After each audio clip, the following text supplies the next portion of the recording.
بسم الله الرحمن الرحيم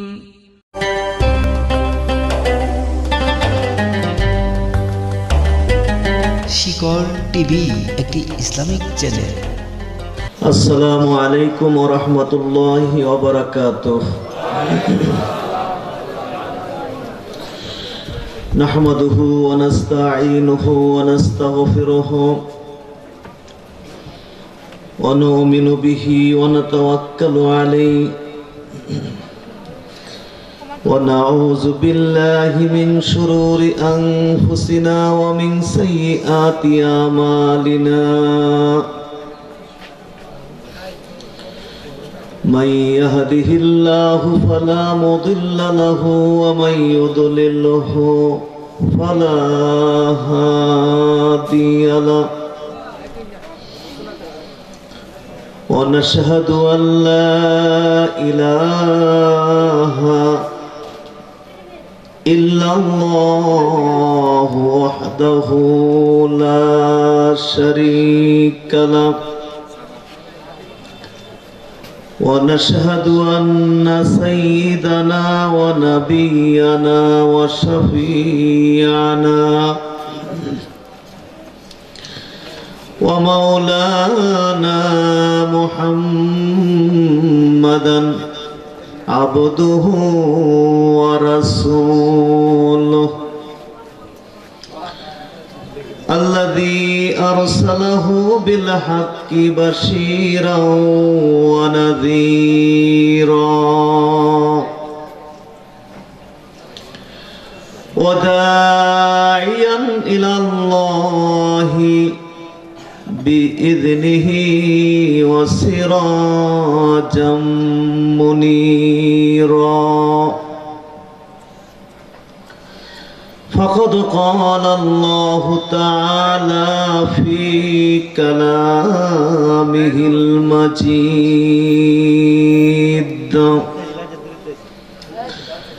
أعوذ بالله من الشيطان الرجيم.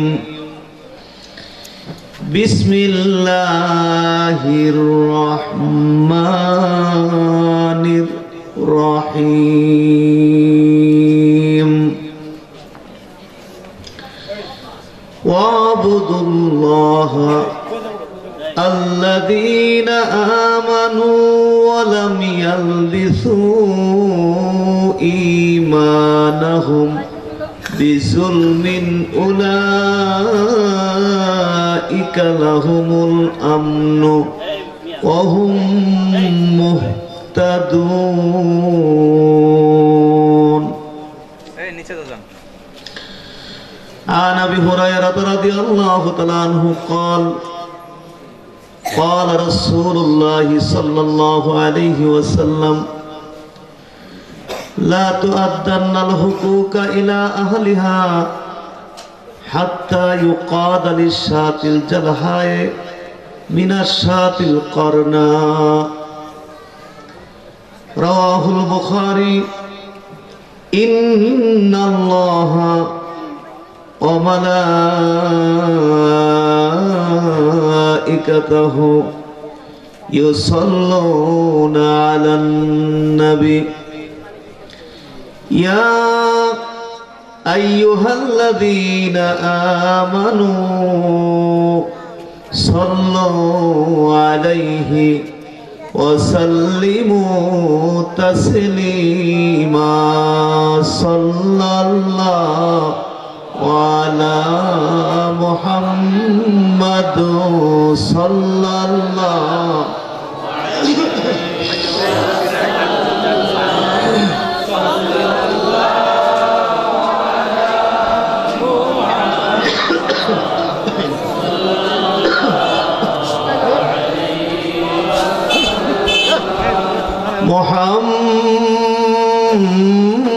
محمد سيد الكونين والثقلين والفريقين من عرب ومن عجم.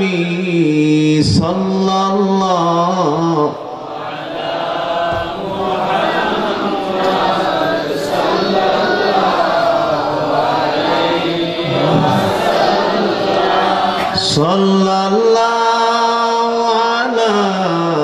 محمد صلى الله نبينا الآمر الناهي فلا أحد أبر في قولنا منه ولا نامي صلى الله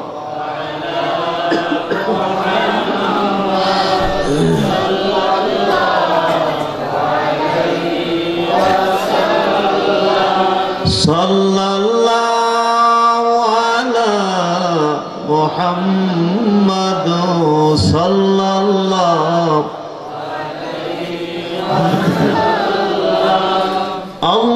اللهم صل وسلم وبارك عليه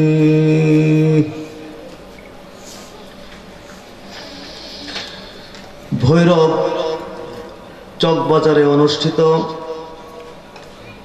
পবিত্র ওয়াজ ও দোয়ার মাহফিলে উপস্থিত আজকের এই মাহফিলের সভাপতি জনাব আলহাজ ফাইজ উদ্দিন আহমেদ সাহেব দামাত বরকাতুহুমুল আলিয়া, বিশেষ অতিথি পীরজাদা আল্লামা শেখ সাদি আব্দুল্লাহ সাদেক পুরী দামাত বরকাতুহুমুল আলিয়া এবং অন্যান্য উলামায়ে কেরাম, মোহতারাম অতিথিবৃন্দ, সালিকিন তরিকত, ভৈরব উপজেলাধীন বিভিন্ন জায়গা হতে আগত মুআজ্জাজ হাজিরিন, আমরা লক্ষ লক্ষ কোটি কোটি শুকর গুজার করি মহান আল্লাহ সুবহান ও তাআলার প্রতি, যিনি আমাদেরকে আজকের এই বরকতপূর্ণ মাহফিলে, পবিত্র মাহফিলে সমবেত হওয়ার জন্য, উপস্থিত হওয়ার জন্য তৌফিক দিলেন। মহান আল্লাহ সুবহান ও তাআলার প্রতি এজন্য আমরা একবার শুকরগুজার করব। অন্তর অন্তঃস্থল থেকে সকলে একবার বলি আলহামদুলিল্লাহ। মাগরিবের পর থেকে হযরত উলামায়ে কেরাম আপনাদের উদ্দেশ্যে অত্যন্ত গুরুত্বপূর্ণ বক্তব্য রেখেছেন, আপনাদের উদ্দেশ্যে গুরুত্বপূর্ণ নসিহত পেশ করেছেন। আপনারা মনোযোগ দিয়ে এই সমস্ত নসিহতগুলো শ্রবণ করেছেন। আমরা আশাবাদী উলামায়ে কেরাম হতে যেসব নসিহত এই পর্যন্ত আমরা শুনেছি, যদি এগুলো আমাদের জীবনে আমলে পরিণত করতে পারি, তাহলে এ পর্যন্ত যতটুকু হলো এইগুলোই আমাদের সবার জীবনের জন্য যথেষ্ট হতে পারে, ঠিক না?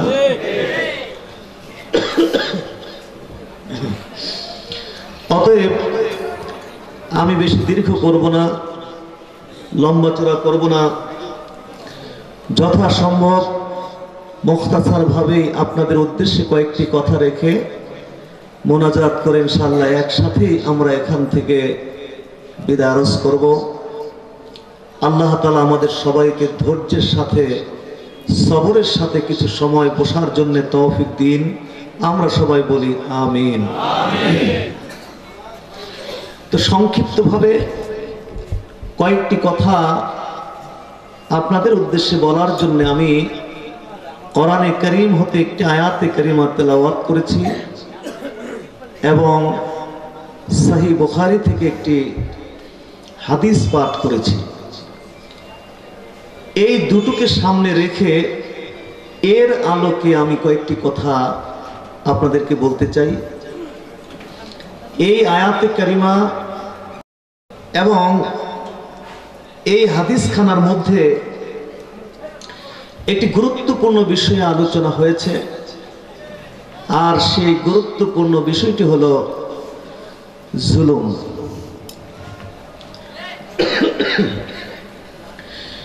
আমাদের মহান আল্লাহ সুবহানাহু ওয়া তাআলা এবং আমাদের মহানবী হযরত মুহাম্মদুর রাসূলুল্লাহ সাল্লাল্লাহু আলাইহি ওয়াসাল্লাম এই আয়াতে কারিমা এবং এই হাদিস খানার মধ্যে জুলুম সম্পর্কে আমাদের উদ্দেশ্যে ওয়াজ করেছেন, আমাদের উদ্দেশ্যে নসিহত করেছেন। আমরা বলি আলহামদুলিল্লাহ। সুতরাং আজকে আমি এই বিষয়ে আপনাদের উদ্দেশ্যে কয়েকটি কথা বলতে চাই। আর এই বিষয়টি নিয়ে এজন্য বলতে চাই কারণ আজকে পরিবার থেকে শুরু করে প্রতিটি সমাজে এমনকি সারা পৃথিবীতে জুলুম অত্যাচার ছড়িয়ে পড়েছে। অস্ত্রে অর্থে সমৃদ্ধ বড় বড় রাষ্ট্রগুলো, শক্তিশালী রাষ্ট্রগুলো অসহায় নিরীহ দুর্বল রাষ্ট্রগুলোর প্রতি জুলুম করে যাচ্ছে। সমাজের প্রভাবশালী প্রতাপশালী ব্যক্তিরা নিরীহ অসহায় দুর্বল মানুষের প্রতি জুলুম করে যাচ্ছে। স্বামী কর্তৃক স্ত্রী নির্যাতিত হচ্ছে, স্ত্রী কর্তৃক স্বামী নির্যাতিত হচ্ছে। এইভাবে পরিবার থেকে শুরু করে সারা পৃথিবীতে জুলুম অত্যাচার ছড়িয়ে পড়েছে, যার কারণে বর্তমানে সারা পৃথিবীতে কোথাও সুখ নেই, শান্তি নেই। পৃথিবীতে কিছু মানুষ পৃথিবী থেকে জুলুম দূর করে শান্তি প্রতিষ্ঠার জন্য কিছু মতবাদ বা জীবন ব্যবস্থা তৈরি করেছে। কিন্তু এই সমস্ত মতবাদ বা জীবন ব্যবস্থাগুলো পৃথিবী থেকে জুলুম দূর করে শান্তি প্রতিষ্ঠা করতে সম্পূর্ণরূপে ব্যর্থ হয়েছে। যেমন আমরা সবাই জানি, বর্তমানে সারা দুনিয়াটা পরিচালিত হচ্ছে ডেমোক্রেসি বা গণতন্ত্রকে অনুসরণ করে।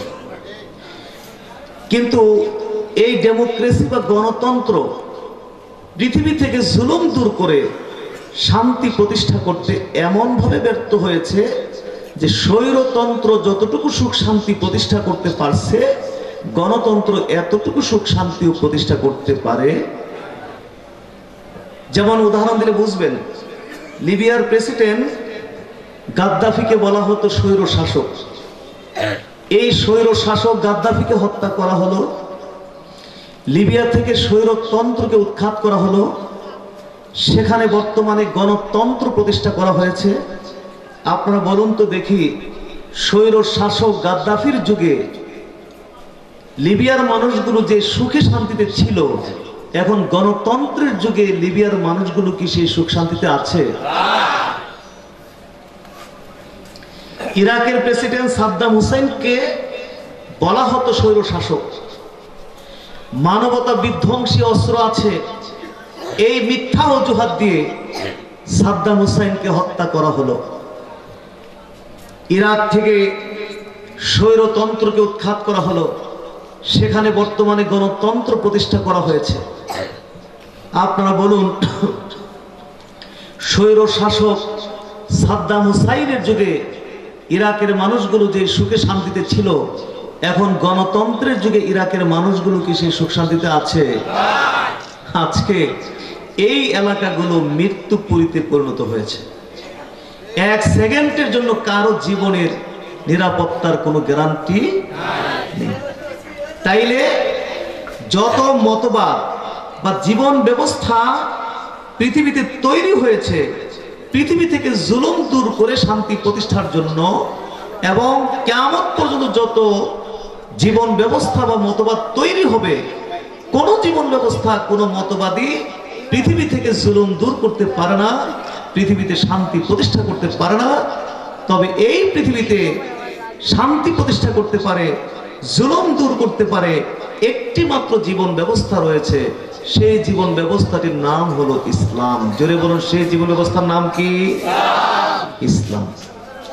আল্লাহ তাআলা ইরশাদ করেছেন, ইন্নাদ দীনা ইনদাল্লাহিল ইসলাম, আল্লাহর নিকটে একমাত্র মনোনীত দিন বা জীবন ব্যবস্থা হলো ইসলাম।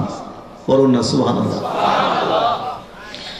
আল্লাহ তাআলা আরো স্পষ্ট করে বলছেন, ওয়ামা ইয়াবতাগি গায়রাল ইসলামি দীনান ফালা ইউকবালা মিনহু, ইসলাম ছাড়া অন্য যে সমস্ত মতবাদ বা জীবন ব্যবস্থাগুলো রয়েছে ওইগুলো যে তালাশ করবে তার থেকে উহা গ্রহণ করা হবে না।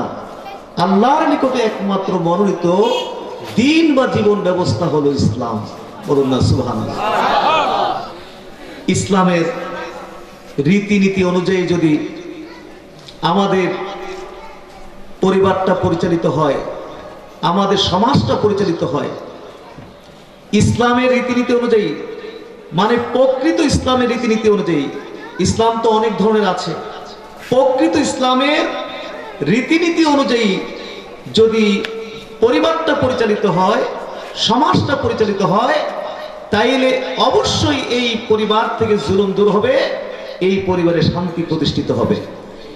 সমাজটা যদি পরিচালিত হয়, সমাজ থেকে জুলুম দূর হবে এবং এই সমাজে শান্তি প্রতিষ্ঠিত হবে।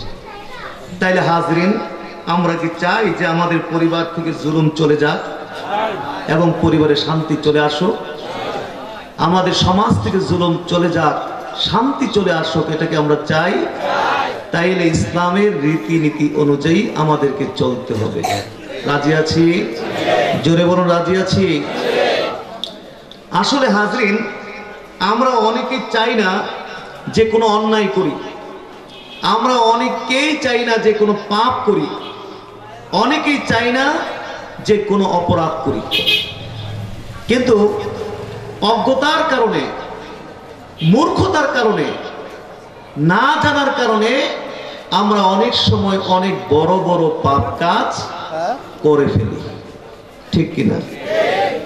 আমরা অনেকে চাই না যে কোনো অন্যায় করি, অপরাধ করি, পাপ করি, কিন্তু অজ্ঞতার কারণে, মূর্খতার কারণে, না জানার কারণে আমরা অনেক সময় অনেক বড় বড় পাপের কাজ করে ফেলি। এই জন্য ইসলাম জ্ঞান অর্জন করাকে, এলেম অর্জন করাকে ফরজ করে দিয়েছে। বলুন সুবহানাল্লাহ। ইসলামের প্রত্যেকটি গুরুত্বপূর্ণ বিষয় সম্পর্কে জ্ঞান অর্জন করা, এলেম অর্জন করা প্রত্যেক মুসলিমের উপরে ফরজ করে দেওয়া হয়েছে। সুবহানাল্লাহ। এই জন্য উচিত ছিল মুসলমানরা সবচেয়ে বেশি জানবে, মুসলমানরাই সবচেয়ে বড় শিক্ষিত হবে, মুসলমানরাই সবচেয়ে বড় শিক্ষিত হবে, মুসলমানরাই সবচেয়ে বেশি পড়াশোনা করবে। কিন্তু দুর্ভাগ্য, এই মুসলমানরাই কম জানে, এই মুসলমানরাই কম শিখে, এই মুসলমানরাই কম পড়ে। এই কারণে আজকে মুসলমানদের এত দুরবস্থা, মুসলমানদের এত করুণ অবস্থা। উচিত ছিল মুসলমানরাই সবচেয়ে বেশি জানবে, শিখবে, পড়বে। কারণ আমাদের ইসলামটা শুরুই হয়েছে ইকরা শব্দ দিয়ে। জোরে বলুন, কি দিয়ে? ইকরা শব্দ দিয়ে আমাদের ইসলামটা শুরু হয়েছে। আমাদের নবী যে নবী হয়েছেন, এই ইকরা শব্দ দিয়ে আমাদের নবী নবী হয়েছেন। আমাদের নবীর উপরে সর্বপ্রথম 5টি আয়াতে কারিমা নাজিল হয়। জোরে বলুন, কয়টি? 5টি আয়াতে কারিমা নাজিল হয়। তার মধ্যে প্রথম যে শব্দটি, এই শব্দটি হলো কি? ইকরা। ইকরা মানে কি? পড়ুন। এই পড়ুন দিয়ে আমাদের ইসলাম শুরু হয়েছে, এই পড়ুন দিয়ে আমাদের নবী নবী হয়েছেন। এই জন্য উচিত ছিল মুসলমানরা সবচেয়ে বেশি জানবে, শিখবে, পড়বে। কিন্তু দুর্ভাগ্য, এই মুসলমানরা কম জানে, কম শিখে, কম পড়ে। এই জন্য মুসলমানদের এত দুরবস্থা। মুসলমানদের এত দুর্গতি। তাইলে হাজরিন, আমাদের প্রত্যেককে ইসলামের গুরুত্বপূর্ণ বিষয়গুলো সম্পর্কে ইলম অর্জন করতে হবে। রাজি আছেন ইনশাআল্লাহ? গুরুত্বপূর্ণ বিষয়গুলোর মধ্যে একটি গুরুত্বপূর্ণ বিষয় হলো জুলুম। জোরে বলুন, কি? জুলুম। গুরুত্বপূর্ণ বিষয়গুলোর মধ্যে একটি গুরুত্বপূর্ণ বিষয় হলো জুলুম। এই জুলুম সম্পর্কে আমাদের বিস্তারিত ইলম অর্জন করতে হবে। যদি আমাদের পরিবার থেকে জুলুম দূর করতে চাই, পরিবারে শান্তি প্রতিষ্ঠা করতে চাই, সমাজ থেকে জুলুম দূর করতে চাই, সমাজে শান্তি প্রতিষ্ঠা করতে চাই, তাইলে জুলুম সম্পর্কে আমাদেরকে বিস্তারিত জ্ঞান অর্জন করতে হবে। রাজি আছি কিনা? তাইলে আমরা প্রথমে জানবো জুলুম কি বা কাকে বলে। 2 নম্বরে জানবো জুলুম কত প্রকার ও কি কি। 3 নম্বরে জানবো জুলমের পরিণতি কি। বলুন না সুবহানাল্লাহ। 1 নম্বরে জানবো জুলুম কি বা কাকে বলে। 2 নম্বরে জানবো জুলুম কত প্রকার ও কি কি। 3 নম্বরে জানবো জুলমের পরিণতি কি। হাজিন, আপনারা আমার ব্যাপারে অভিজ্ঞ, আমি সুর দিয়ে ওয়াজ করি না, এই জন্য আমার কথা শুনতে আপনাদের হয়তো কিছু কষ্ট অনুভব হতে পারে, কিন্তু আমি কি করব, আমি তো সুর দিয়ে ওয়াজ করি না। কারণ সুর দিয়ে ওয়াজ করতে গেলে আমাকে বানিয়ে সাজিয়ে অনেক কথা বলতে হবে, নতুবা যেইভাবে আছে হুবহু সেইভাবে যদি আমি সুর দিয়ে বলি শুনতে মোটেও ভালো লাগবে না। কিন্তু বানিয়ে সাজিয়ে বলার কি কোনো অধিকার আমার আছে? কারণ আল্লাহ রাসূল মুতাওয়াতির পর্যায়ে কঠিন হুঁশিয়ারি উচ্চারণ করে রেখেছেন। আল্লাহ রাসূল বলেছেন, মাই ইয়াকুল মা লাম আকুল ফালিয়াতাবাওয়া মাকআদাহু মিনান নার। আমি যা বলি নাই আমার নামে যে তা বলবে সে তার জায়গা জাহান্নামে করলো। তাইলে যেইভাবে আছে আমাকে হুবহু সেইভাবে বলতে হবে, বানিয়ে সাজিয়ে বলতে পারবো না। যদি আপনাদের ভালো লাগে আলহামদুলিল্লাহ, ভালো না লাগলেও তো আমার কোনো কিছু করার নাই। তবে যেহেতু কষ্ট স্বীকার করে এসেছি, আপনারাও কষ্ট স্বীকার করে এসেছেন, সুতরাং আমার 2-4টি কথা আপনাদেরকে কষ্ট স্বীকার করেই আজকে শুনে যেতে হবে। রাজি আছেন ইনশাআল্লাহ? হাজরিন, বুঝতেও পেরেছেন যে একটু অসুস্থতা আছে, অল্প সময় বিদায় দিয়ে দিব। তাইলে আমরা প্রথমে জানবো জুলুম কি বা কাকে বলে। 2 নম্বরে জানবো জুলুম কত প্রকার ও কি কি। 3 নম্বরে জানবো জুলমের পরিণতি কি। 1 নম্বরে জানবো জুলুম কি বা কাকে বলে। এই জুলুম শব্দটি আমাদের কাছে খুবই পরিচিত শব্দ, ঠিক না? নাকি জীবনের প্রথম আমার মুখ থেকে এ আজকে শুনেছেন? হাজার হাজার বার শুনেছেন কিনা? হাজার হাজার বার এই জুলুম শব্দটি আমরা শুনেছি।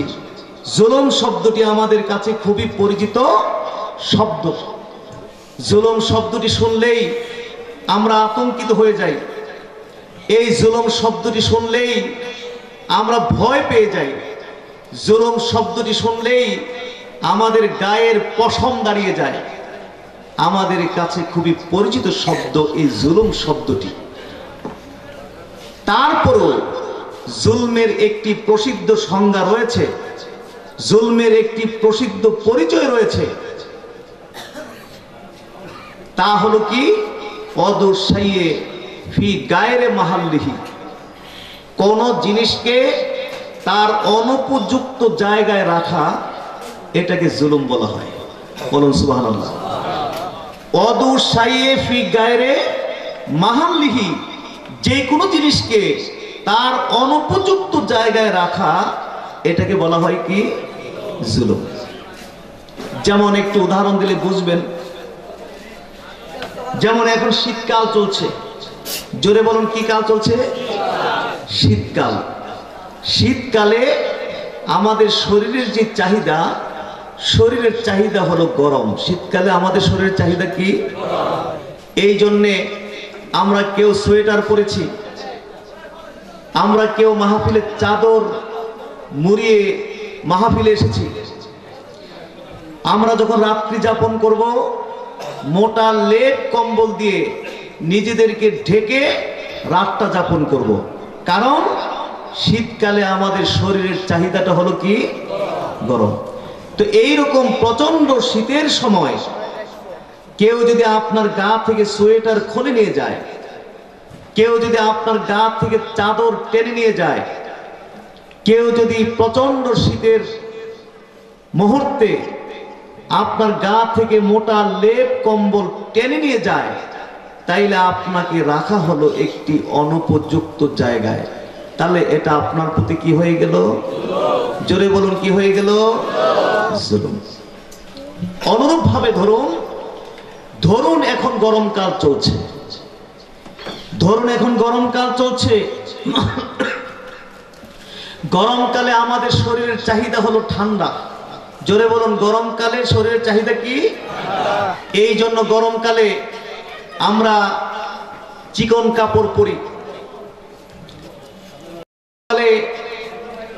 ফ্যানের নিচে বসে আমরা আশ্রয় নিতে চেষ্টা করি। গরমের সময় গাছের ছায়ায় বসে আমরা একটু বিশ্রাম নিতে চেষ্টা করি, কারণ গরমকালে আমাদের শরীরের চাহিদা হলো কি? ঠান্ডা। তো প্রচন্ড গরমের সময় কেউ যদি আপনাকে সোয়েটার পরিয়ে দেয়, প্রচন্ড গরমের সময় কেউ যদি আপনাকে চাদর মুড়িয়ে দেয়, প্রচন্ড গরমের সময় কেউ যদি আপনাকে মোটা মোটা লেপ কম্বল দিয়ে ঢেকে দেয়, তাহলে আপনাকে রাখা হলো একটি অনুপযুক্ত জায়গায়। তাহলে এটা আপনার প্রতি কি হয়ে গেল? জোরে বলুন, কি হয়ে গেল? অদুসাইফি গায়রে মাহাল্লিহি, অর্থাৎ যে কোনো জিনিসকে তার অনুপযুক্ত জায়গায় রাখা, এইটাই হইল জুলুম। তাইলে মোটামুটি সংক্ষেপে ক্লিয়ার বুঝতে পেরেছেন জুলুম কি বা কাকে বলে? জুলুমের সংজ্ঞা বুঝতে পেরেছেন? যদি বুঝে থাকেন আর সংজ্ঞাটা যদি একটু মনে রাখতে পারেন, আর জীবনে চলার পথে আপনার জীবনের সঙ্গে যদি এই সংজ্ঞাটা একটু মেলাতে পারেন, তখনই আপনি খুব সহজে বুঝে যাবেন জুলুম কি বা কাকে বলা হয়। অদুসাইফি গায়রে মাহাল্লিহি, যেই কোনো জিনিসকে তার অনুপযুক্ত জায়গায় রাখা, এইটাই হলো জুলুম। বলুন না সুবহানাল্লাহ। তাইলে হাজরিন, আমরা খুব সংক্ষেপে জানলাম জুলুম কি বা কাকে বলা হয়। এখন আমরা একটু জানবো জুলুম কত প্রকার ও কি কি। জুলুম 3 প্রকার। জোরে বলুন, জুলুম কয় প্রকার? আসমানের নিচে জমিনের উপরে 3 প্রকার জুলুম। জোরে বলুন, কয় প্রকার জুলুম? 3 প্রকার। 1 নম্বর, বান্দা আল্লাহর প্রতি জুলুম করে। 2 নম্বর, বান্দা অপর বান্দার প্রতি জুলুম করে। 3 নম্বর, বান্দা সে তার নিজের প্রতি জুলুম করে। আসমানের নিচে জমিনের উপরে জুলুম কয় প্রকার? 1 নম্বর, বান্দা আল্লাহর প্রতি জুলুম করে। 2 নম্বর, বান্দা অপর বান্দার প্রতি। 3 নম্বর, বান্দা সে তার নিজের প্রতি জুলুম করে। জুলুম কয় প্রকার? 1 নম্বর, বান্দা আল্লাহর প্রতি জুলুম করে। এটা কিভাবে সম্ভব? বান্দা কি করে আল্লাহর প্রতি জুলুম করতে পারে? ইন্নাল্লাহা আলা কুল্লি শাইইন কাদির। আল্লাহ তাআলা হলেন সর্বশক্তিমান। এই সর্বশক্তিমান আল্লাহর প্রতি বান্দা কি করে জুলুম করতে পারে? হ্যাঁ, বান্দা আল্লাহর প্রতি জুলুম করতে পারে। কিভাবে? বান্দা যখন আল্লাহর সাথে কাউকে অংশীদার স্থাপন করে, বান্দা যখন আল্লাহর সাথে কাউকে শরীক করে, তখন এটা বান্দার পক্ষ থেকে আল্লাহর প্রতি কি হয়ে যায়? জোরে বলুন, কি হয়ে যায়?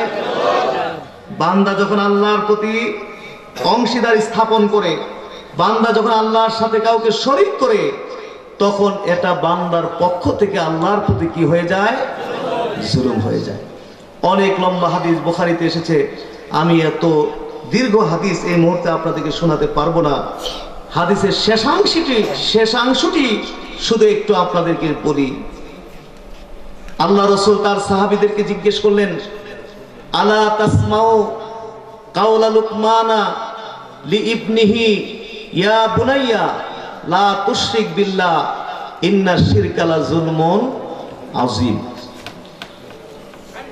আল্লাহ রাসূল সাহাবীদেরকে জিজ্ঞেস করলেন, সাহাবীরা, আলা তাসমাউ কাওলা লুকমানা লিইবনিহি, সাহাবীরা তোমরা কি শোনো নাই হযরত লুকমান তার ছেলেকে কি বলেছিলেন? লুকমান তার ছেলেকে বলেছিলেন, ইয়া বুনাইয়া, ছেলে, লা তুশরিক বিল্লাহ, আল্লাহর সাথে শরীক করবি না, ইন্না শিরকা লা যুলমুন আযীম, কেননা শিরিকটা হলো মহা জুলুম। শিরিকটা হলো মহা জুলুম। সংক্ষেপ, তাইলে বান্দা যখন আল্লাহর সাথে কাউকে শরীক করে, বান্দা যখন আল্লাহর সাথে কাউকে অংশীদার স্থাপন করে, তখন এটা বান্দার পক্ষ থেকে আল্লাহর প্রতি কি হয়ে যায়? জুলুম হয়ে যায়। বলুন, আল্লাহর প্রতি আমরা কি জুলুম করতে পারি? জোরে বলুন, জুলুম করতে পারি? কিন্তু এই পৃথিবীতে আল্লাহর বান্দারা আল্লাহর প্রতি জুলুম করে নাকি করে না? এই পৃথিবীতে মূর্তি পূজা আছে কি নাই? দেব দেবীর পূজা আছে কি নাই? সূর্য পূজা, সারা পৃথিবীতে তালে আল্লাহর বান্দারা আল্লাহর প্রতি জুলুম করে যাচ্ছে। জোরে বলুন নাউজুবিল্লাহ। এগুলো বললাম একটু অমুসলিমদের কথা। এবার আমাদের নিজেদের সংশোধনের জন্য, নিজেদেরকে ফ্রেশ মুসলিম হিসাবে প্রতিষ্ঠিত করার জন্য, নিজেদেরকে পরিপূর্ণ মুসলিম হিসাবে প্রতিষ্ঠিত করার জন্য, নিজেদেরকে সংশোধন করার জন্য নিজেদের ব্যাপারেও একটু বলতে হয়। আমাদের বাংলাদেশে অনেক জায়গা রয়েছে যেখানে দরবার শরীফ নাম দিয়ে আল্লাহর প্রতি জুলুম হয়, এই জাতীয় কর্ম সেখানে হয়ে থাকে। এরকম আছে নাকি নাই? দরবার শরীফ নাম দিয়ে আল্লাহর প্রতি জুলুম হয়, এই জাতীয় কর্ম সেখানে হয়ে থাকে। আছে নাকি নাই? যেমন ধরুন সিজদা হয়। জোরে বলুন, কি হয়? আপনারা বলুন তো দেখি, এই সিজদা করাটা কি ঠিক হবে? জোরে বলুন, ঠিক হবে? কিন্তু সিজদা হয় নাকি হয় না? আমাদের জীবনে এমন সিজদাও দেখেছি যে এক সিজদার মধ্যে অন্তত আধা ঘন্টা পড়ে আছে। এক সিজদায় কতক্ষণ? আধা ঘন্টা পড়ে আছে। চোখ থেকে পানি ঝরছে, সিজদার জায়গা চোখের পানিতে ভিজে গেছে, বুকের কাপড় ভিজে গেছে, আধা ঘন্টা চলে গেছে। এরপরও মাথাটা সিজদা থেকে মাথাটা উঠাতে মন চাচ্ছে না। যদি আরো 10টা মিনিট পরে কাঁদতে পারতাম, কলিজাটা ঠান্ডা হতো, মনটা ঠান্ডা হতো। এরকম সিজদা হয় কি হয় না? কিন্তু এই সিজদাটাই যখন আমরা দিতে যাব, যিনি প্রকৃতপক্ষে সিজদাটার মালিক, যিনি প্রকৃতপক্ষে সিজদাটা পাবেন, যিনি প্রকৃতপক্ষে সিজদাটার মালিক, তাকে দেওয়ার জন্য যখন আমরা মসজিদে ঢুকবো, সেখানে আধা ঘন্টা দূরের কথা, আধা মিনিটে যেন আমাদের শরীরটা সহ্য করতে চায়। তাড়াহুড়া করে কখন মসজিদ থেকে বের হয়ে যাব, তাড়াহুড়া করে কখন মসজিদ থেকে বের হয়ে যাব, আমাদের শরীরটা অস্থির হয়ে যায়। মসজিদ থেকে বের হইতে পারলে মনে হলো যেন 6 মাস আমি জেলে ছিলাম, 6 মাস জেল খেটে স্ত্রী ছেলে মেয়ের কাছে ফিরলে যেমন একটা শান্তি, যেমন একটা আনন্দ, মসজিদ থেকে বাহির হইতে পারলেই যেন আমাদের শরীরটা এরকম ঠান্ডা হয়ে যায়, কলিজাটা ঠান্ডা হয়ে যায়। জোরে বলুন নাউজুবিল্লাহ। না হাজরিন, আল্লাহর প্রতি জুলুম হয়, আল্লাহর প্রতি জুলমের ঝুঁকি আছে, শিরিক হয়, এই জাতীয় কোনো কর্ম আমরা কোনোদিন করব পারবো? আমরা কি একমত হতে পারবো? হাত তুলতে পারবো সবাই একবার? জোরে বল আল্লাহুম্মা আমিন। জোরে বল আল্লাহুম্মা আমিন। সাথে সাথে আমার এই ভৈরবের মানুষকে একটু সতর্ক করে যাব।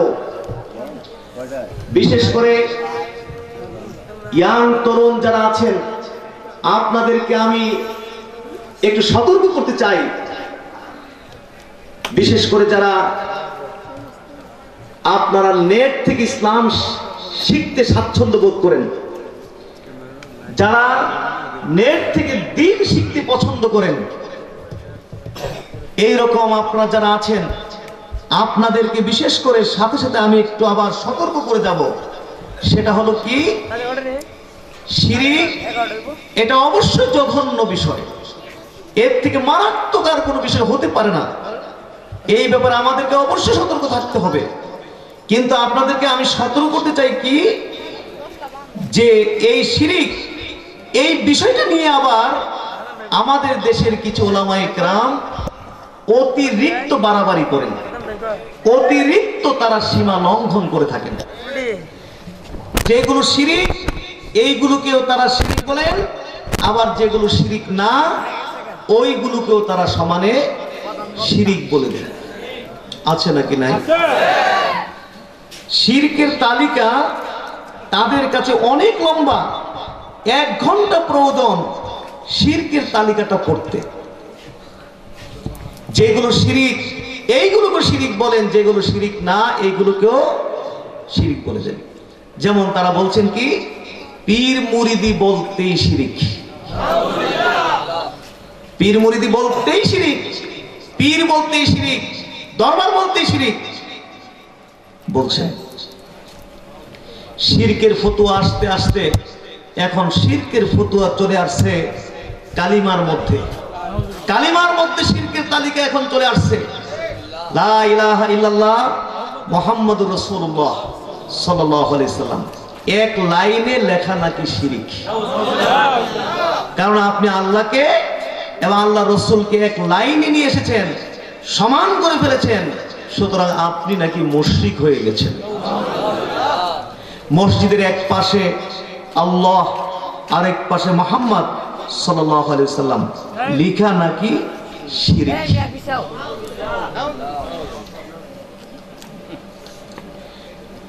হজ করতে গেছেন ভালো কথা, মদিনা শরীফে নবীজির রওজা জিয়ারত করতে যাবেন, আপনি নাকি মুশরিক হয়ে গেছেন। সব জায়গাতেই শুধু এই লোকগুলো শিরকের গ্রাম খোঁজার চেষ্টা করে, সব জায়গায় শুধু শিরকের গ্রাম পায়। অনেকটা মানসিক রোগীদের মতো, অনেকটা কিসের মতো, অনেকটা মানসিক রোগীদের মতো। আপনারা মানসিক রোগী দেখেছেন, অজু করতে গেলে 10 বার অজু করে, কয়বার অজু করে? প্রথমবারে কিন্তু অজুটা হয়ে গেছে, কিন্তু উনি মনে করতেছেন যে আমার অজুটা হয় নাই, আবার অজু করে, আবার অজু করে, এরকম 10 বার অজু করে। এই আচরণটা তিনি কেন করলেন? এই আচরণটা তিনি কেন করছেন? লোকটা মানসিক রোগী। লোকটা কি মানসিক রোগী। কাপড় ধুইতে গেলে 10 বার কাপড় ধোয়, সবাই দেখতেছে কাপড়ের মধ্যে কোনো ময়লা নাই, কিন্তু উনি দেখতেছেন ওনার কাপড়ের মধ্যে কি আছে, 10 বার 20 বার কাপড় ধৌত করছে। তো এই আচরণটা তিনি কেন করছেন? মানসিক রোগী। লোকটা কি? তো এইরকম মানসিক রোগীদের মতো, মানসিক ভাবে অসুস্থ মানসিক রোগীদের মতো আমাদের দেশে আবার কিছু ওলামায়ে কেরাম আছেন যারা সব জায়গায় শিরকের গ্রাম পান। যেগুলো শিরিক এইগুলোকেও শিরিক বলেন, যেগুলো শিরিক না এইগুলোকেও তারা সমানে শিরিক বলে দিচ্ছে। তাইলে হাজরিন, আল্লাহর প্রতি জুলুম হয়, আল্লাহর প্রতি শিরকের ঝুঁকি আছে। এই জাতীয় কর্মের ব্যাপারে আমাদেরকে সর্বোচ্চ সজাগ এবং জাগ্রত থাকতে হবে। সাথে সাথে মানসিকভাবে অসুস্থ, মানসিকভাবে রোগী এই সমস্ত আলেম ওলামাদের ব্যাপারেও আমাদেরকে সর্বোচ্চ সজাগ এবং জাগ্রত থাকতে হবে। রাজি আছি কি? হাত তুলতে পারবো সবাই একবার? জোরে বল আল্লাহুম্মা আমিন। তাইলে হাজরিন, আমরা আজকে এখানে ওয়াদাবদ্ধ হয়ে গেছি, আল্লাহর প্রতি জুলুম হয় এই জাতীয় কোনো কর্ম আমরা কোনোদিন করব না। বলুন আমিন। ওয়াদাবদ্ধ হয়ে গেছে আল্লাহর প্রতি জুলুম হয় এই জাতীয় কোনো কর্ম আমরা কোনোদিন করব না। তাইলে 1 নম্বর, বান্দা আল্লাহর প্রতি জুলুম করে, আমরা এই জুলুম করব না, ওয়াদাবদ্ধ হয়ে গেছি, বলুন আমিন। 2 নম্বর হলো বান্দা অপর বান্দার প্রতি জুলুম করে। এই জুলুমটা আছে নাকি নাই? এই জুলুমটা আমাদের বাংলাদেশে আছে নাকি নাই? পরিবার থেকে শুরু করে শুধু বাংলাদেশে নয়, সারা পৃথিবীতে এই জুলুমটা আছে নাকি নাই? আছে। যেমন পরিবার থেকে আমি একটু বলি, একটি পরিবারের মূল ভিত্তি হলো 2টি মানুষ। জোরে বলুন, একটি পরিবারের মূল ভিত্তি কয়টি মানুষ? 2টি মানুষ। তারা কারা? স্বামী স্ত্রী। জোরে বলুন, একটি পরিবারের মূল ভিত্তি কয়টি মানুষ? তারা কারা? স্বামী স্ত্রী। স্বামী স্ত্রী হলো একটি পরিবারের মূল ভিত্তি। কিন্তু আমাদের দেশের স্বামীরা আমাদের দেশের স্ত্রীদের প্রতি জুলুম করে নাকি করে না? জোরে বলুন, করে নাকি করে না? আপনি বিবাহ করেছেন, আপনি বিয়ে করেছেন, আপনার ঘরে আপনি স্ত্রী এনেছেন, আপনি আপনার ঘরে স্ত্রী আনেননি, আপনি আপনার ঘরে একটি দাসী এনেছেন, আপনার ঘরে একটি চাকরানী এনেছেন। আপনি তার জন্য আপনি 10 জন শাসক নিয়োগ দিয়েছেন। শ্বশুর শাশুড়ি তো আছেনই, সব মিলিয়ে তার জন্য আপনি 10 জন শাসক নিয়োগ দিয়েছেন। এই 10 জন শাসকের দায়িত্ব হলো তার পায়ের দিকে তাকিয়ে থাকবে, চেহারার দিকে তাকিয়ে থাকবে, কোথাও একটু ভুলটুল হলো কিনা। যেই মাত্র একটু ভুলটুল হলো, 10 জনের শাসন তার উপর শুরু হয়ে যায়। এরকম জুলুম হয় না? হয় না? মনে কষ্ট পেয়েছেন?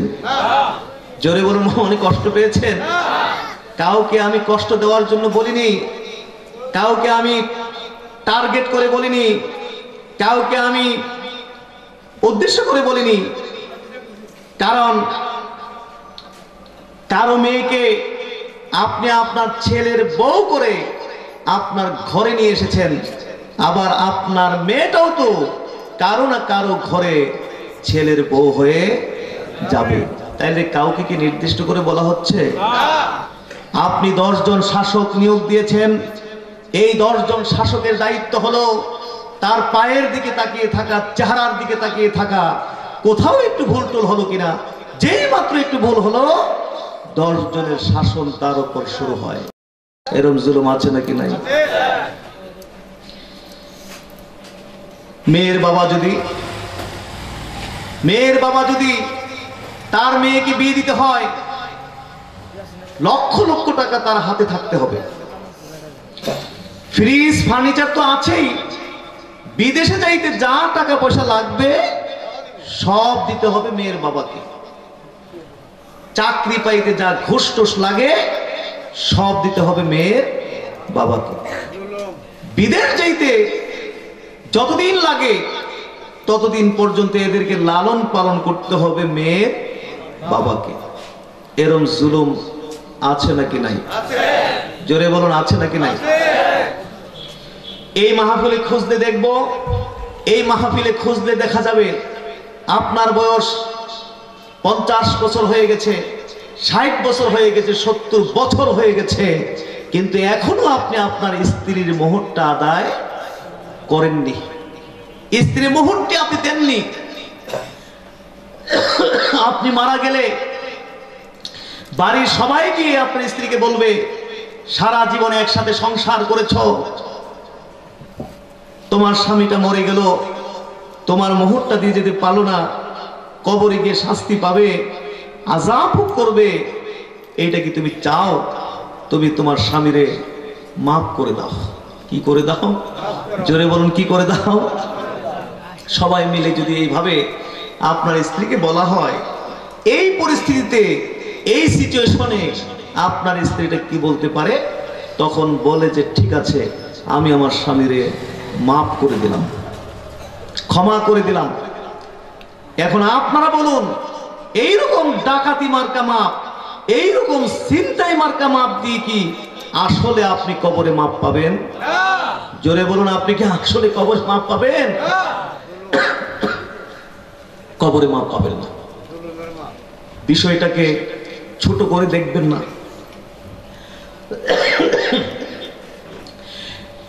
বিষয়টা ছোট করে দেখবেন না। কাউকে কষ্ট দেওয়ার জন্য আমি বলি না। সোনাকান্দা দরবারকে আপনারা দায়িত্ব দিয়েছেন দ্বীনের সার্বিক বিষয়গুলো আপনাদের সামনে তুলে ধরার জন্য। এই জন্য দায়িত্বের কারণে আমাকে বলতে হয়, কারণ আমাদেরকে আংশিক মুসলিম হয়ে কবরে গেলে হবে না। শুধুমাত্র বেশভূষার মুসলিম হয়ে আমাদেরকে কবরে গেলে হবে না, আমাদেরকে পরিপূর্ণ মুসলিম হয়ে কবরে যাইতে হবে। এখনো যদি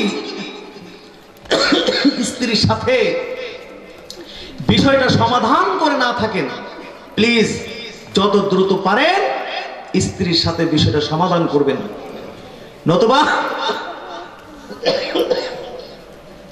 নতুবা ঋণগ্রস্ত ব্যক্তি কিয়ামতের মাঠে তার ঋণ যেভাবে পরিশোধ করতে হয় আপনার স্ত্রীর সাথে, ঠিক সেইভাবে আপনার ঋণটা পরিশোধ করতে হবে। কিয়ামতের মাঠে স্বামী স্ত্রীকে চুল পরিমাণ ছাড়ও সেখানে দিবে। যত দ্রুত পারেন সমাধান করবেন। আংশিক মুসলিম হয়ে কবরে যেতে চাই না, পরিপূর্ণ মুসলিম হয়ে কবরে যেতে চাই। বলুন আমিন। তাইলে এইভাবে আমাদের দেশের স্বামীরা আমাদের দেশের স্ত্রীদের প্রতি জুলুম করে নাকি করে না? আবার আমাদের দেশের স্ত্রীরাও তো স্বামীদের প্রতি জুলুম করে, ঠিক কিনা? স্বামীরা যেমন স্ত্রীদের প্রতি জুলুম করে, আবার স্ত্রীরাও স্বামীদের প্রতি জুলুম করে, ঠিক কিনা? আমার মনে হয় আমাদের বাংলাদেশে বর্তমানে স্ত্রী নির্যাতন থেকেও স্বামী নির্যাতন আরো বেশি চলতেছে, ঠিক না? আল্লাহ জানে ভৈরবের মা মহিলারা যারা পর্দার আড়াল থেকে কথাবার্তা শুনছেন, তারা হয়তো মনে মনে বলতে পারেন, হুজুরকে মনে করছিলাম আমরার দলের মানুষ, আমরার পক্ষের মানুষ, এখন তো মনে হয় যেন আমরার বিরুদ্ধে কিছু কইব, নমুনা অন্যরকম। কিন্তু মা, আপনাদেরকে ভয় করে, আপনাদের ডরে ভয়ে বা হায়া লজ্জা করে যদি আমি আমার কথাগুলো বলতে না পারি, তাইলে তো পরিবারের সমস্যাটা থেকেই যাবে, পরিবার থেকে সমস্যাটা দূর হবে না। এই জন্য আমাকে হায়া লজ্জা ছেড়ে দিয়ে কথা বলতে হবে। এই দেশের স্ত্রীরা যেমন, স্বামীরা যেমন স্ত্রীদের প্রতি জুলুম করে, এই দেশের স্ত্রীরাও স্বামীদের প্রতি কি করে? জুলুম করে। কিন্তু স্বামীদের তো একটু আত্মমর্যাদা বোধ বেশি, পুরুষ মানুষ একটু আত্মমর্যাদা বোধ বেশি, সম্মানবোধ বেশি। পুরুষরা তো আর যা তা সবাইকে গিয়ে বলতে পারে না। একটা স্বামী কি মানুষের কাছে গিয়ে বলতে পারবে যে আজকে আমার স্ত্রী আমারে খুব মারছে? এ কথা বলতে পারবো? আর এই কথা যদি বলে, এই স্বামীকে মানুষ কি বলবে? পাগল বলবে। এটারে কি বলবে? মাথা ঠিক নাই, এই পাগল, এর মাথা কি নাই, ঠিক নাই। স্বামীর আত্মমর্যাদা বোধ বেশি, পুরুষ মানুষ তার একটু আত্মমর্যাদা বোধ বেশি। এই জন্য স্ত্রীর নির্যাতনের কথা কাউকে বলতে পারে না। চোখ বুঝে, মুখ বুঝে এই দেশের অসংখ্য গরিত স্বামী কোন রকম স্ত্রীর সাথে সংসার করে যাচ্ছে।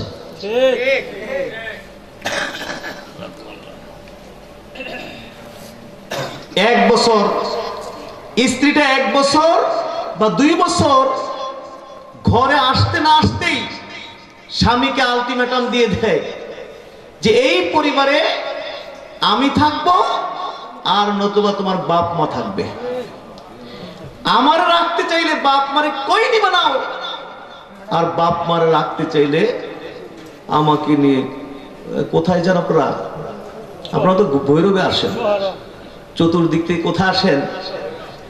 বলে এই পরিবারে আমার রাখতে চাইলে তোমার বাপ মারে কই নিবা নিয়ে যাও, আর বাপ মারে রাখতে চাইলে আমাকে নিয়ে পৃথক বাসা করো, আমি এখানে থাকবো না। বিশেষ করে আমাদের মা মহিলাদের মাথায় এই দুষ্টামিটা কখন ঢুকে? বিশেষ করে একটা দুইটা বাচ্চা যখন হয়ে যায় তখন চিন্তা করে চান্দু এবার আটকা পড়ছে, চান্দু এবার কি করছে? আটকা পড়ছে, বাচ্চা কাচ্চা হয়ে গেছে, এখন আর কি করবে? ঠিকভাবে একটু টাইট করি, আস্তে আস্তে এমনি সোজা হইয়া পড়বো, এমনি সোজা হইয়া পড়বো। বলুন তো দেখি, এখন স্বামীটা একটা মহাবিপদে পড়লো কিনা? জোরে বলুন না, স্বামীটা একটা মহাবিপদে পড়ছে কিনা? মহাবিপদে পড়ে গেছে। একদিকে বাপ মা, আর একদিকে স্ত্রী সন্তান। কারে ফেলবে আর কারে রাখবে? শেষ পর্যন্ত কেউ হয়তো বাপ মার দিকে যায়, অথবা কেউ স্ত্রী সন্তানের দিকে যায়। পারিবারিক চাপে পড়ে আমার জানা আছে, আমি এমন জায়গায় আছি যে সমাজের সব কথাবার্তাগুলো আমাদের কাছে চলে আসে, এমন একটা জায়গা আমি আছি। আমি জানি পারিবারিক চাপে পড়ে অনেক স্বামী মানসিক রোগী হয়ে যাচ্ছে, অ্যাবনরমাল হয়ে যাচ্ছে, এমনকি স্ট্রোক করে বহু স্বামী দুনিয়া থেকে বিদায় হয়ে যাচ্ছে। আচ্ছা মা বলুন, একটা পরিবারে যদি এই অবস্থা চলতেই থাকে, কিয়ামত পর্যন্ত এই পরিবারে কোনোদিন সুখ শান্তি আশা করা যায়? জোরে বলুন, আশা করা যায়? আশা করা যায় না। এই জন্য উচিত ছিল আপনি কেন বিবাহ করলেন? এই জন্য উচিত ছিল আপনি বিবাহটা কেন করেছেন? বিবাহ করার আগে কেন আপনি পড়াশোনা করলেন না?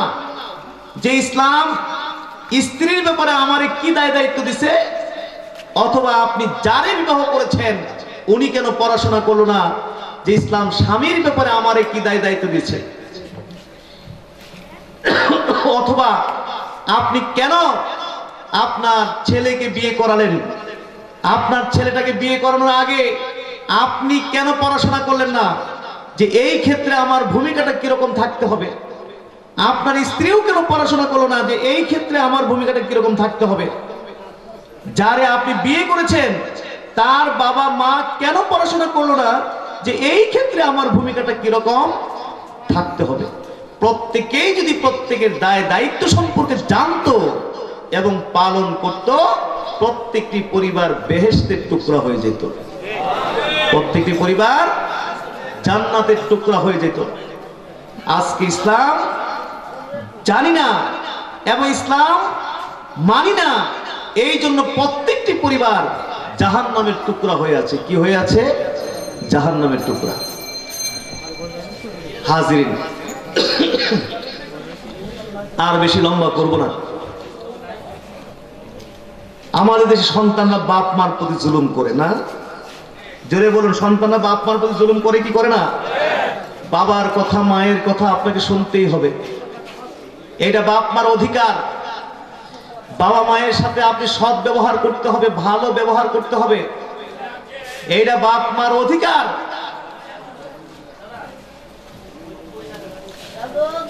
উপার্জন অক্ষম, বাবা মায়ের যাবতীয় খরচাদি আপনাকে বহন করতে হবে, এটা বাপ মার অধিকার। কিন্তু এই দেশের অসংখ্য সন্তান বাপ মার প্রতি জুলুম করে, করে কি করে না? জুলুম করে, বাপ মার প্রতি জুলুম করে। এই জুলুম কি আমরা বাপ মার প্রতি করতে পারি? তাইলে দুনিয়া আখিরাতে উভয় জায়গায় কঠিন শাস্তি আমাদেরকে পেতে হবে। আমরা করব না, রাজি আছি? বলুন আমি। বাপ মাদেরকে একটু বলে যাই, ইসলাম যে কত সুন্দর দেখুন। সন্তান যেমন বাপ মার প্রতি অবিচার করার কোনো অধিকার নাই, জুলুম করার কোনো অধিকার নাই, অনুরূপভাবে বাপ মাও সন্তানের প্রতি জুলুম করার কোনো অধিকার, জোরে বলবেন না সুবহানাল্লাহ। কত সুন্দর ধর্ম, ইনসাফের ধর্ম ইসলাম। সন্তান যেমন বাপ মার প্রতি জুলুম করার কোনো সুযোগ নেই ইসলামে, অনুরূপভাবে বাপ মাও সন্তানের প্রতি জুলুম করবে এই ধরনের কোনো সুযোগ নেই। এক ছেলেকে 2 বিঘা দিবেন, আরেক ছেলেকে 1 বিঘা দিবেন, অথবা কাউকে দিবেন কাউকে দিবেন না, এই ধরনের সুযোগ ইসলামের মধ্যে নাই। যদি কোনো পিতামাতা এই ধরনের আচরণ করে আল্লাহ রসুল বলেছেন এই মাতাটা হলো জালেম পিতামাতা। এই জালেম পিতামাতার জায়গা হবে জাহান্নাম। কোথায় হবে?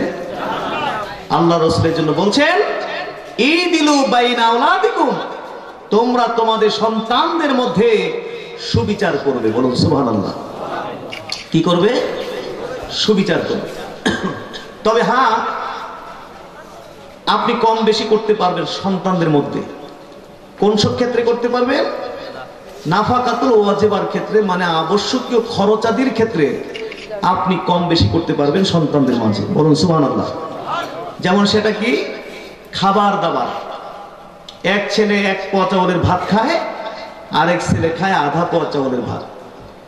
এখন যে 1 পোয়া চাউলের ভাত খায় তারে কি বলবেন যে না, তোমার ভাই যেহেতু আধা পোয়া চাউলের ভাত খায়, তোমাকেও মেপে আধা পোয়া চাউলের ভাত দেওয়া হবে, তার অতিরিক্ত দেওয়া হবে না? অথবা যে আধা পোয়া চাউলের ভাত খায় তাকে বলবেন তোমার ভাই 1 পোয়া চাউলের ভাত খায়, সুতরাং তোমাকেও এখন 1 পোয়া চাউলের ভাত খাইতে হবে। এরকম করবেন নাকি? তো না করলে একজন বেশি একজন কম জুলুম হয়ে গেল না? না, জুলুম হবে না এই ক্ষেত্রে। কেন? এটা নাফাকাতুল ওয়াজিবা, আবশ্যকীয় খরচ। কোন ছেলে বেশি খাবে, কোন ছেলে কম খাবে, কোন ছেলে খাবে, কোন ছেলে খাবে না। এই ক্ষেত্রে কম বেশ হলে জুলুম হবে না, যেহেতু নাফাকাতুল ওয়াজিবা, আবশ্যকীয় খরচ। বলুন সুবহানাল্লাহ। অথবা ধরুন আপনার একটা ছেলে মেডিকেলে চান্স পেয়ে গেছে। কোথায় চান্স পেয়েছে? মেডিকেলে। তার পিছনে আপনার মাসে খরচ হবে 20,000 টাকা। জোরে বলুন কত টাকা খরচ হবে? 20,000। আর আরেক ছেলে আপনার পরে ভৈরব কোন এক কলেজে পড়ে, তার পিছনে ধরুন আপনার খরচ হবে মাসে 5,000। জোরে বলুন কত? 5,000। এখন যার পিছনে আপনার মাসে 5,000 টাকা মাসে খরচ হয়, তার অ্যাকাউন্টে কি প্রত্যেক মাসে মাসে আপনাকে 15,000 টাকা করে দিয়ে দিতে হবে? জরিমানা দিয়ে দিতে হবে? তাহলে কম বেশি হয়ে গেল না? অবিচার হবে না? জুলুম হবে না? না, এটা নাফাকাতুল ওয়াজিবা, আবশ্যক খরচ। কোন ছেলের পিছনে বেশি খরচ হবে, কোন ছেলের পিছনে কম খরচ হবে। কারো পিছনে খরচ হবে, কারো পিছনে খরচ হবে না। অবিচার হবে না, জুলুম হবে না। সুবহানাল্লাহ। অথবা ধরুন আপনার একটা ছেলে অসুস্থ হয়ে গেছে,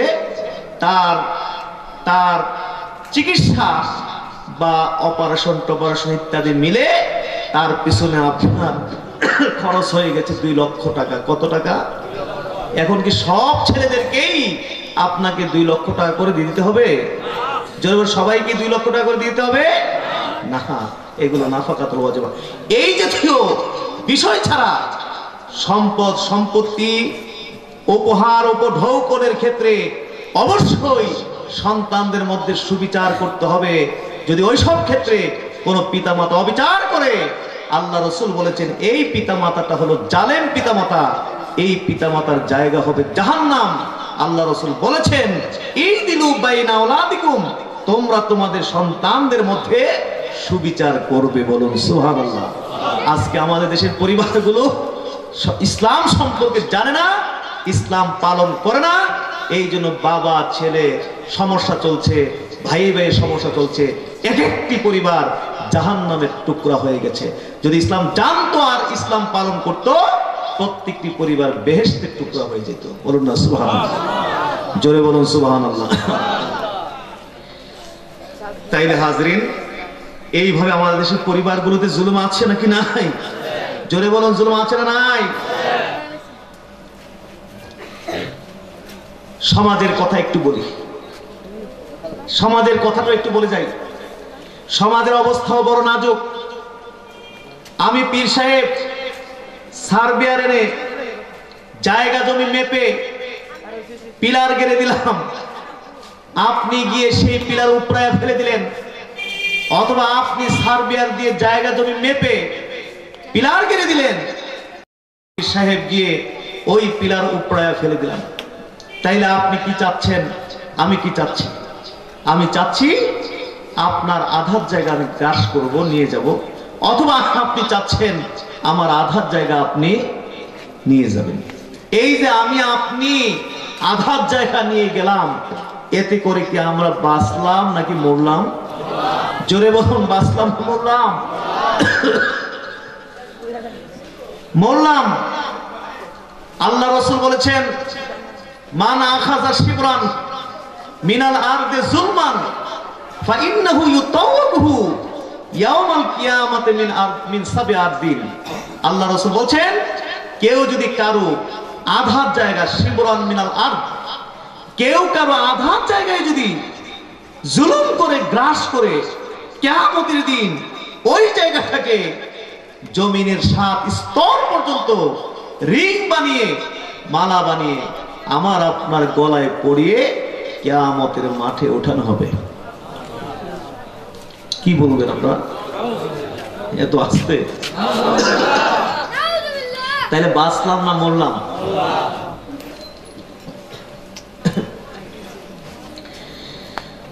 তাইলে বাঁচলাম না মরলাম? মরলাম। আজকে ঢাকা শহরে আপনাদের এই ভৈরবে, ঢাকা শহর কেন, ভৈরব শহর কেন, গ্রামে গঞ্জে এইসব কালচার চলে এসেছে। ঢাকা শহরে আপনি জায়গা কিনে ফেলে রাখতে পারবেন না। আমাদের দেশে বহু চক্র এখন তৈরি হয়েছে, ওই জায়গা দখল দিয়ে দিবে, ওই জায়গার কাছে যাওয়ার ক্ষমতাও আপনার নাই। অথচ আল্লাহ রাসূল বলেছেন, মাত্র আধার জায়গায় যদি কেউ কারোরটা জুলুম করে গ্রাস করে কিয়ামতের দিন ওই জায়গাটাকে 7 স্তর পর্যন্ত রিং বানিয়ে মালা বানিয়ে আমার আপনার গলায় পরিয়ে কিয়ামতের মাঠে ওঠানো হবে। তাইলে এখন আমাকে আপনাকে কি করতে হবে? আমাকে আপনাকে কি করতে হবে? আমি আর আপনি দুজনে মিলে যাব। আমি আপনি দুজনে মিলে সার্ভেয়ার আনবো, আল্লাহকে ভয় করে কবরের কঠিন শাস্তির কথা মনে রেখে জায়গা জমি মেপে আমি আপনারটা বুঝিয়ে দিব, আপনিও আমারটা বুঝিয়ে দিবেন। তাইলেই তো এখান থেকে জুলুমটা দূর হয়ে গেল, এই জায়গায় শান্তিটা চলে আসলো। সুবহানাল্লাহ। আজকে আমাদের সমাজে আঘাত বা একটু অল্প স্বল্প কারণেই আমাদের দেশের মানুষ, সমাজের মানুষ আজীবন যুগ যুগ ধরে অশান্তির আগুনে শুধু শুধু জ্বল্লা পুড়া ছারখার হয়ে যাচ্ছে। বড় কিছু কারণে না, ছোট ছোট কারণে গোটা দুনিয়ার জিন্দেগিটাই অশান্তির আগুন দিয়ে জ্বালায়া পোড়ায়া ছারখার করে দিচ্ছে। জোরে বলুন নাউজুবিল্লাহ। না হাজির, দুজনে মিলে আল্লাহকে ভয় করে কবরের শাস্তির কথা মনে রেখে আমি আপনাকে আধার জায়গা দেব না, আপনি আমাকে দেবেন না। আমি আপনারটা বুঝিয়ে দেব, আপনি আমারটা বুঝিয়ে দিবেন। তাইলে এখান থেকে জুলুম দূর হলো, এই জায়গায় শান্তিটা চলে আসলো। সুবহানাল্লাহ।